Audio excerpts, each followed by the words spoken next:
मुस्लिम league नून चूंकि साहिब इक्तदार है तो अदालतों से 2 दफा इश्तिहारी करार दिए जाने, कई मुकदमात में अदालतों को मतलूब साबिक वजीर आजम के लिए क्लीन चिट से रेड कार्पेट का सफर बासानी तय कर सकती है।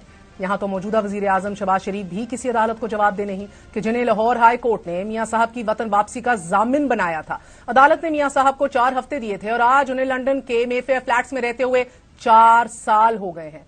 पार्लियामेंट के बनाए हुए कवानीन और पार्लियामेंट की तौकीर का ये हमारा मेयार है, जहां मियां नवाज शरीफ भरे ऐवान को एतमाद में लेते हुए कहते हैं, जनाब स्पीकर ये हैं वो जराए कि जिनसे लंदन के फ्लैट्स खरीदे गए। वो जराए आज तक कौम को मालूम नहीं हो सके। अलबत्ता मेफेयर फ्लैट्स मौजूद हैं, शरीफ खानदान की मलकियत है, मियां साहब वहां क़याम पजीर भी हैं। मगर पार्लियामेंट ने ना तो मियां साहब की इस गलत बयानी पर कोई एक्शन लिया, बल्कि अदालत के अंदर उनके वकील ने कहा कि ऐवान में दिया गया ये बयान एक सियासी बयान था, ना ही कोई तहकीकात की गई। जद्दा की ये फैक्ट्री जून 2005 में अपनी मशीनरी, वसी कताए अराजी और दीगर असासों समेत तकरीबन 64 मिलियन रियाल यानी 17 मिलियन डॉलर्स में फरोख्त हुई। हजूर, ये है वो जराए और वसाइल जिनसे लंदन के फ्लैट्स खरीदे गए। एक मेयार वो है कि जो बरतानवी पार्लियामेंट ने अपने लिए सेट किया है। साबिक बरतानवी वजीर आजम बोरिस जॉनसन एक पार्लियामानी इंक्वायरी के तहत जेर तफ्तीश हैं कि जिसमें यह जांच की जा रही है कि क्या उन्होंने कोरोना वबा के दौरान लॉकडाउन पाबंदियों के खिलाफ डाउनिंग स्ट्रीट में हाउस ऑफ कॉमन्स को गुमराह किया था।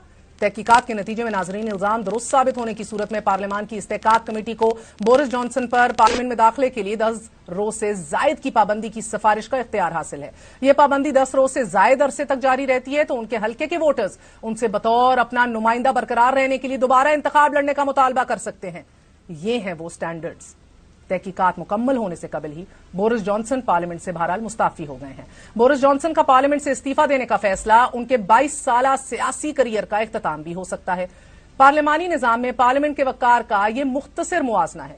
दूसरा मरहला अपनी ही हुकूमत में अपने मुकदमात से बरियत है और डंके की चोट पर है।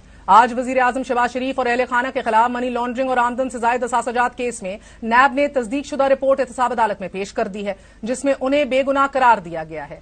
नैब रिपोर्ट में कहा गया है कि मुल्जिमान के खिलाफ मनी लॉन्ड्रिंग और आमदन से जायद असासजात के ठोस शवाहिद नहीं मिले। नैब सप्लीमेंट्री रिपोर्ट में शहबाज शरीफ समेत दीगर को बेगुनाह करार दिया गया है।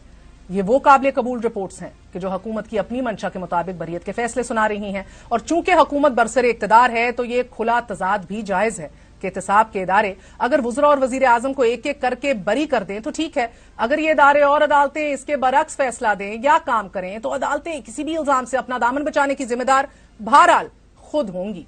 आज ऐवान में वजीर दिफा ख्वाजा आसिफ और सीनियर रहनुमा जावेद लतीफ ने एक बार फिर अदलिया को आड़े हाथों लिया। उनका कहना था कि अदलिया 3 वुज़रा आजम खा गई और डिकार भी ना मारी।